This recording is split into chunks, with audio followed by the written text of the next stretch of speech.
పిల్లల ప్రాణాలు కాపాడాలని ఆ యువ న్యాయవాది చేసిన పని ఆయన పాలిట శాపంగా మారింది. అర్ధరాత్రి వేళ తలుపులు బద్దలు కొట్టుకొని ఇంట్లోకి చొరబడిన కిరాతకులు దారుణానికి ఒడిగట్టారు. కొడుకును కొడుతుంటే అడ్డుకోబోయిన వృద్ధులపైన విచక్షణారహితంగా దాడి చేశారు. అసలేం జరిగింది? ఆ యువ న్యాయవాదిని కిరాతకులు ఏం చేశారు? ట్రాన్స్ఫార్మర్ గొడవే ఈ దారుణానికి కారణమా, లేక మరేదైనా కుట్రకోణం ఉందా?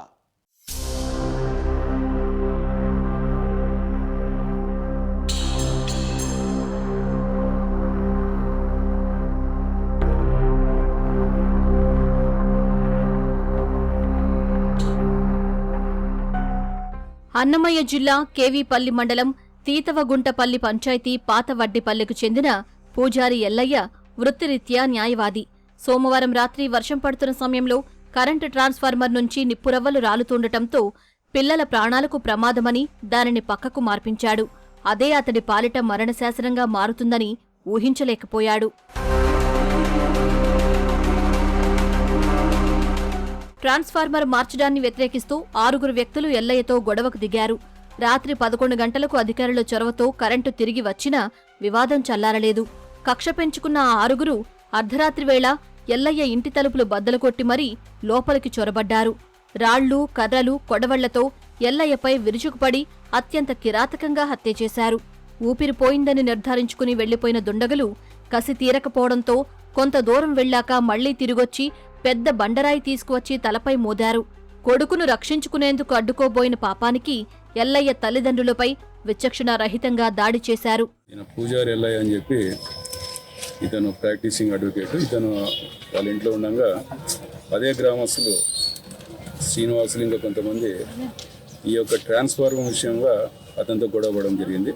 ఈ యొక్క ఎల్లయ్య ఇంటి దగ్గర ఉన్న ట్రాన్స్ఫార్మర్ని అతను తీసివేయాలని చెప్పి కోరడం, దాని విషయంలో ఈ యొక్క ముద్దాయిలు వద్దని చెప్పడం, ఈ క్రమంలో కొద్దిగా వాగ్వాదం జరిగి అది చివరికి ఘర్షణకి దారితీసింది. తర్వాత ఈ శ్రీనివాసులు ఇంకా కొంతమంది కలిసి ఈ ఎల్లయ్యని అడ్డం వచ్చిన ఎల్లయ్య తల్లి రెడ్డమ్మని, తండ్రి వెంకటరమణని వీళ్ళని కూడా దాడి చేయడం జరిగింది. కాళ్ళతో దాడి చేస్తే దీనిలో ఈయన పూజారి ఎల్లయ్యకి తీవ్ర గాయాలు కావడం, వాళ్ళ తండ్రికి తల్లికి కూడా గాయాలైతే ఇమ్మీడియట్గా మన పీలేరు ప్రభుత్వ ఆసుపత్రికి తరలించడం జరిగింది.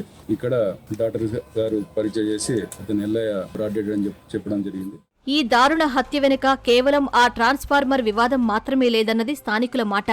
4 నెలల క్రితం పశ్చిమ బెంగాల్కు చెందిన ఓ వస్త్ర వ్యాపారిని ఇదే గ్రామానికి చెందిన కొందరు బెదిరించి ఫోన్ పే ద్వారా డబ్బులు తీసుకున్నారు.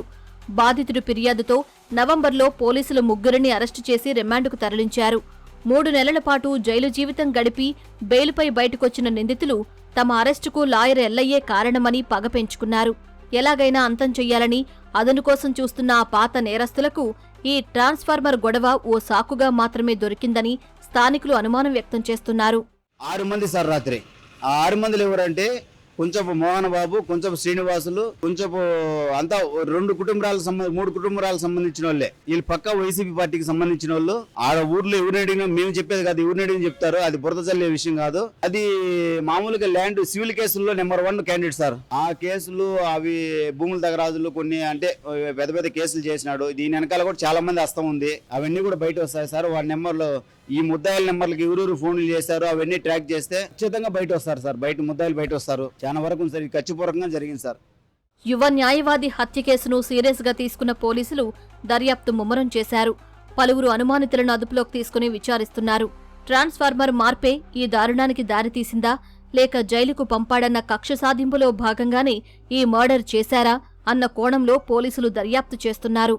తండ్రి వెంకటరమణ యొక్క ఫిర్యాదు మీద కేవపల్లి పోలీస్ స్టేషన్లో కేసు రిజిస్టర్ చేయడం జరిగింది. Murder case and attempt murder ఇవన్నీ కట్టడం జరిగింది. దీని మీద మనము దర్యాప్తు వేగవంతం చేస్తున్నాము. మన ముద్దాల కోసం మన టీమ్స్ ఫామ్ చేసి పంపడం జరిగింది. వాళ్ళని ఇమ్మీడియట్గా అరెస్ట్ చేసి కఠినంగా వాళ్ళ మీద చర్యలు తీసుకోవడం జరుగుతుంది. నిందితులను అరెస్టు చేసి కఠినంగా శిక్షిస్తామని పోలీసులు చెబుతున్నారు.